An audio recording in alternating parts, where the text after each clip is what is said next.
So hey, what's up guys? Today I'm gonna be going over how to achieve fireworks-like effects using CSS and HTML.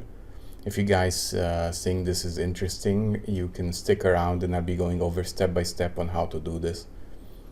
So let's get started. Okay, so first of all, I made an index.html file and I'm gonna start doing exclamation mark enter in VS Code so that VS Code will fill me with my boilerplate code. All we need for this tutorial is just the index.html file. We don't need any assets. I'm gonna create a div that's gonna be the container for our fireworks effect. So this is like div with a class of container. And then inside the container, I'm gonna have another div with a class of fireworks. And this is gonna be the div that I'm gonna apply some CSS to in order to achieve the fireworks effect. Okay, so I'm gonna save and preview with my live server. Okay, so at the moment it's still empty. So I'll start creating a style section at the top of my document and targeting the fireworks class so we can give it some styles. And I'll also target my container class so we can also style it. I'm gonna start by giving a background image to my container. Instead of using an actual image, I'm gonna use a linear gradient. Linear gradient is how you blend two colors. So I'm gonna start by doing like a black and then blue, and we still don't have a height to our container, so I'm gonna start giving it a height of 100 view height. 100 view height means it should fill the whole screen. So this is what I end up with, and then I'm gonna remove the margins that are over here on the sides of the container. And these margins, I already know that they are given by the body, but in case you have any doubt on what's causing these margins to appear, you can inspect and you will see that the body element is the one that is causing this little white margin to appear. So we target the body and we do a margin of 0. Okay, so now we no longer have the margin, or I'll click on the blue color and then slide it a little bit to the bottom here so it looks a little bit darker, like a sky in the night, for example. Okay, then let's start working on our fireworks effect. So in order to start making the fireworks effect, I'm gonna be using radial gradients to simulate the particles of the fireworks. And let's see how that will work. So first of all, I'll do like a background image so I can place inside of it the radial gradient. And then I'll do a radial gradient. And in case you don't know what that is, I will show you right away. So I do radial gradient black, yellow, black, for example, and then give it a width and a height. For example, a width of 100 pixels and a height of 100 pixels as well. And this is my radial gradient. As you can see, it's pretty much blending two colors just like in the linear gradient, but this time it's in the shape of a circle. So we start with the yellow at the center and then it fades to a black. And that's because I chose yellow and black. Now what I want to do is position this radial gradient or this fireworks division in the middle of my screen. So I'll give it a position of absolute, and I'll give the container a position of relative. And this will allow me to use coordinates such as top and left to position my fireworks division. So I'll do like a top 50%, and then I'll also do a left of 50%. And this will move it in the middle of the screen. And now I want to start changing the size of my radial gradient in order to have this look like a very small particle. So I'll use background size property and give it like a very small value of, for example, 10 pixels and 10 pixels. What this does is pretty much reduce the radial gradient to a 10 by 10 pixel image. So what I had before applying this property gets minimized to a 10 by 10 pixels. And since the background size is only 10 pixels, but the width and height are 100 pixels, then it gets repeated. So as you can see now, we have like many small radial gradients filling my 100 by 100 square right here. So what I want to do is remove the repeat. I'll do a background repeat, no repeat. This will remove the repeat and I end up with just one dot. If you saw in the preview of what the project is going to look like at the end, it's going to be pretty much one of these dots, like flying all the way up and then separating into many dots. So let's go and inspect this just to get an idea of what's going on. Like inside the container, I have my fireworks. It's 100 by 100 square. And inside the 100 by 100 square, I have a 10 by 10 pixel linear gradient. Now I can control the position of this radial gradient inside my background image by using a property of background position. For example, I can do this, control the position of the linear gradient and give it, for example, a 50% to the right and 50% to the bottom. And what's gonna happen is that this will move to the center. If I give it like a 30% and I don't know 90%, it's gonna move 30% to the right and then 90% to the bottom. So it's gonna end up around here. With background image and radial gradient and background position, we can create these little dots that we can position where we want inside of our fireworks container. And this is gonna be the core of my fireworks effect. Now I'm gonna do many of these radial gradients, and I'm gonna position them a little bit randomly, scatter them in my fireworks division, and this will give me the fireworks particles effect. You might be asking yourself, why go through all of this trouble? Why not use just a div and give it like a small width and height? And this is because I will be able to animate these fireworks. I will be able to put an animation on the fireworks division and make it look like this one dot transforms into many dots, which gives the impression of a fireworks exploding. And we will see that happen right now. So let's start by making many radial gradients. For example, I'll do a couple just so you get the idea, and then I'm gonna fast forward. I'm gonna fill the rest because I'm gonna be adding about 30 dots, and I don't want you to sit and look at me type 30 times radial gradient with various colors. For example, I'll use a red, and I'll use a black, and then I'll give it also a position of, for example, 50 to the right and 50 to the bottom. So now I have this, and then I can do another one radial gradient. This time I'll do, for example, pink, and give it a position so we can actually see it. For example, a 10 and 10 to the right and 10 to the bottom. So here's my third dot, and then I'm gonna do this like a bunch of times. So I'm gonna be fast forwarding now, and I'll see you later when I'm done filling up all the radial gradients that I need. I'll do about 30, as I said.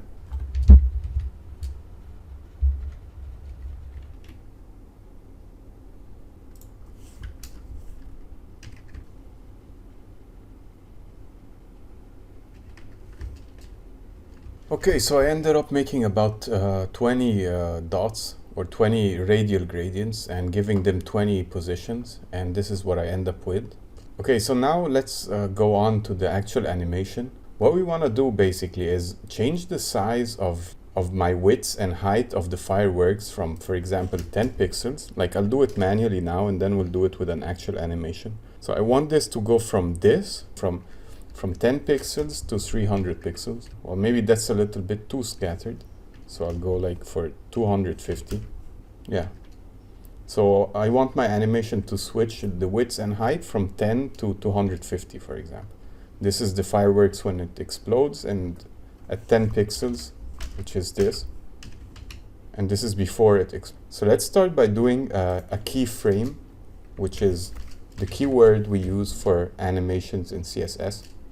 So we do add keyframes, and then we're gonna give our animation a name. So I'm gonna call it fireworks, and then I'm gonna give it properties at 0% of the animation, at 50% of the animation, and at 100% of the animation. And then I'm gonna assign this animation to my fireworks division, and I'll do that by typing animation, and then the name of the animation, which is fireworks in this case. And then the duration is gonna be, I want this animation to take place over 2 seconds.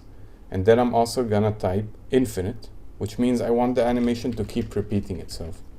Okay, so now I have my 3 keyframes. I have my fireworks here. So what I want this little dot to do is to start at the bottom of the screen and then travel to the middle of the screen and then explode. So first of all, I'll define what happens at 0%.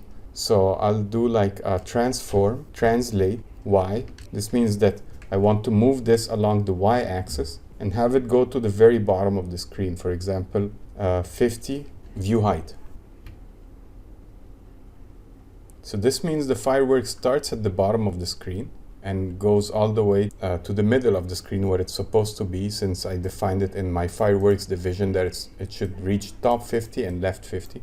And then let's define what happens at 100% of my animation. I want the firework to scatter. So I'll do this by giving it a width of 250 pixels. and the height of 250 pixels.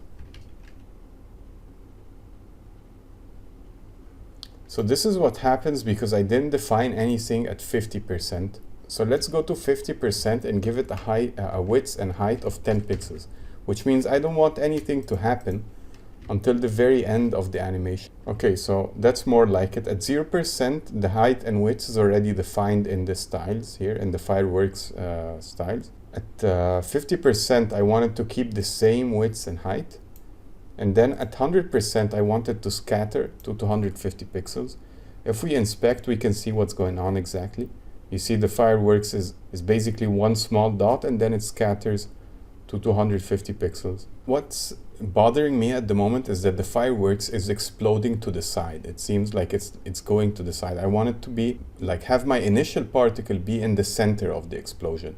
So I'll do this by giving a transform translate to my fireworks, and I'll give it a minus 50% on the x-axis and a minus 50% on the y-axis. And let's see what this does exactly. Okay, as you can see now, it's more centered.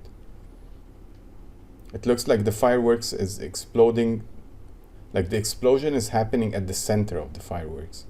Another thing I want to add is have the fireworks look like it's fading at the end of the explosion.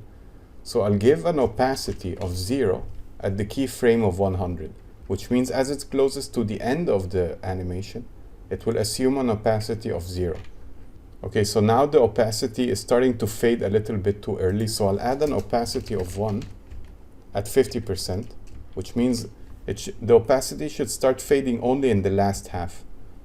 I could even go on and repeat this at, for example, 65%. To delay even further the change in opacity, or maybe even 75%. And I'll make the animation happen over 3 seconds instead of 2 seconds. So yeah, more or less, this is it.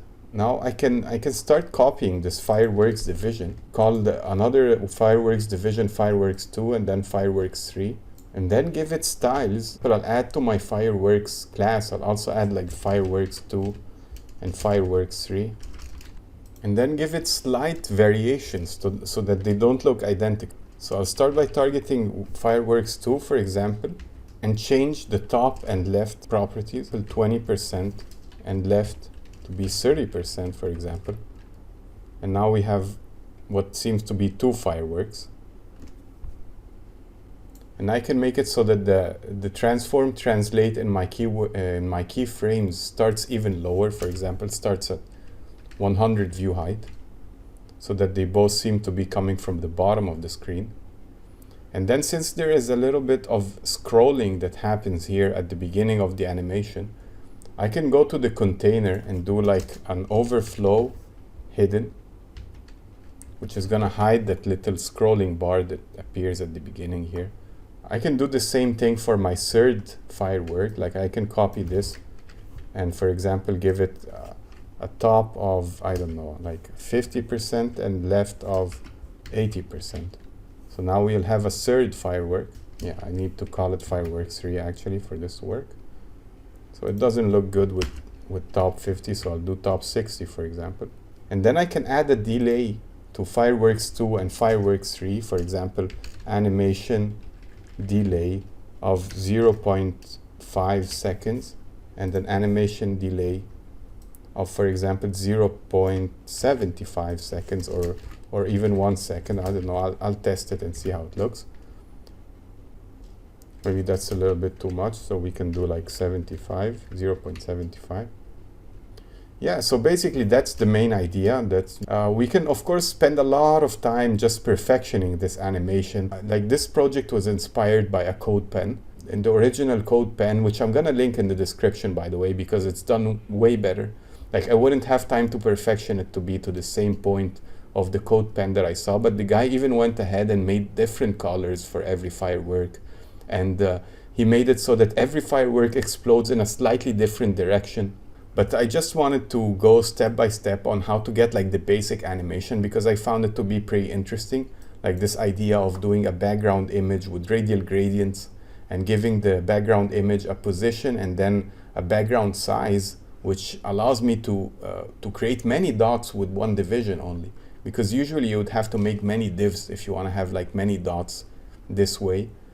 But like this technique allows you to transform one small dot into many dots and make it look like an explosion. Maybe you can find other interesting animations to do using the same technique. So anyway, that was all for today, and I hope you guys enjoyed it. I know this was a little bit more complicated, a little bit maybe it got a little bit messy at some point, but I still hope you guys enjoyed it, and I'll see you next time. Bye bye.